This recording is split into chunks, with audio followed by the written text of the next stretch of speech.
Ce qui nous lie, c'est une exposition consacrée aux nouvelles formes de bande dessinée. Elle est coproduite par le gymnase espace culturel de l'UFM à Besançon, et puis par l'association Shifumi, que je représente. L'association Shifumi, c'est une association qui existe depuis quelques années, et dont le but principal est d'essayer de faire valoir, de promouvoir ces nouvelles formes de bande dessinée, qu'on peut qualifier de bande dessinée alternative, de bande dessinée indépendante, de bande dessinée expérimentale. C'est un peu toute cette bande dessinée qu'on a du mal à trouver en tête de gondole dans les surfaces culturelles des zones commerciales. On la trouve plutôt dans les sous-étages des librairies bien achalandées. Lucie Camps de l'UFM nous a gentiment proposé de collaborer autour d'une exposition, et voilà comment est né Ce qui nous lie.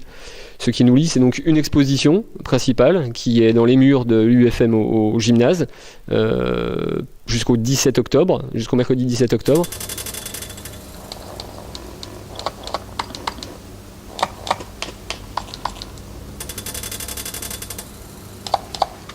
On a donc une douzaine d'auteurs. On a Bulu, qui est un auteur de Bruxelles, qui lui est sorti de l'image statique 2D et qui s'essaie à l'expérimentation autour d'une forme d'image narrative, mais cette fois-ci en volumique et en 3D et en bois en l'occurrence. Également une autre exposition dans l'exposition, qui est le Petit Théâtre de l'Ébriété. Le Petit Théâtre de l'Ébriété, c'est une installation produite par le Festival Sismix de Sierre, qui sont des vieux copains de l'association Shifumi et qu'on ne remerciera jamais assez de nous permettre de présenter ce travail de deux auteurs qu'on aime beaucoup, qui s'appellent Florent Rupert et Jérôme Mulot. L'exposition Ce qui nous lie couvre le spectre tel que l'association Shifumi l'apprécie, c'est-à-dire qu'on a invité une douzaine d'auteurs internationaux aussi, qui se veulent être assez différents, mais finalement peut-être assez complémentaires sur leur manière d'aborder la bande dessinée contemporaine. Donc il y a l'image narrative, il n'y a pas que la bande dessinée classique avec des cases, parfois la page est éclatée avec des gens qui utilisent le format qu'ils ont entre les mains pour s'exprimer.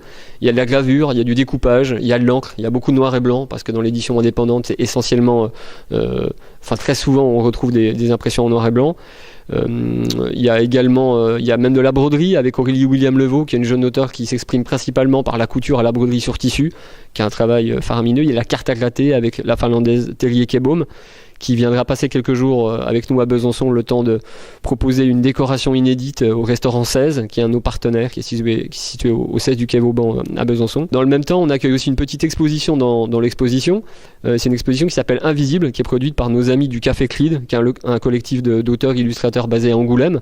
Eux ont opté pour une transversalité avec le cinéma, c'est-à-dire qu'ils ont proposé à 35 auteurs proches de leur collectif d'illustrer un projet de film inachevé. Alors c'est pas des fantasmes, c'est des films qui étaient en voie de pré-production ou de post-production et puis qui pour des raisons multiples ne sont pas faites. Eux ont fait chacun une affiche ou un dessin, et puis on expose une partie de ces affiches ici au gymnase à la galerie de l'UFM. Il y en a une partie qui sera exposée également au restaurant 16, au 16 du Quai Vauban, et puis enfin une dernière partie, et pas des moindres, parce qu'il y aura une quinzaine d'affiches qui sera exposée du côté du Cursal, dans le hall du Cursal, dans le cadre du partenariat qu'on a avec le cinéma de la scène nationale, dans le cadre de 2 soirées. La première aura lieu le mardi 9 octobre.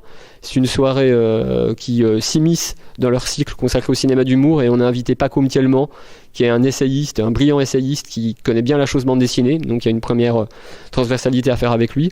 Et puis la deuxième soirée aura lieu 2 jours plus tard, le jeudi 11 octobre, avec une soirée produite par l'association Shifumi, qui est une soirée de court-métrage de formes diverses et variées qui tourne autour de l'image, mais cette fois qui bouge. Donc c'est l'image qui se meut, qui est en mouvement et qui peut prendre la forme de la technique stop motion, de l'animation traditionnelle, de la 3D, enfin un peu toutes les formes de cinéma, au cours d'une longue soirée. Donc c'est jeudi 11 octobre, c'est à partir de 21h, et je pense qu'il y aura 3 heures de choses à stimuler les rétines les plus curieuses.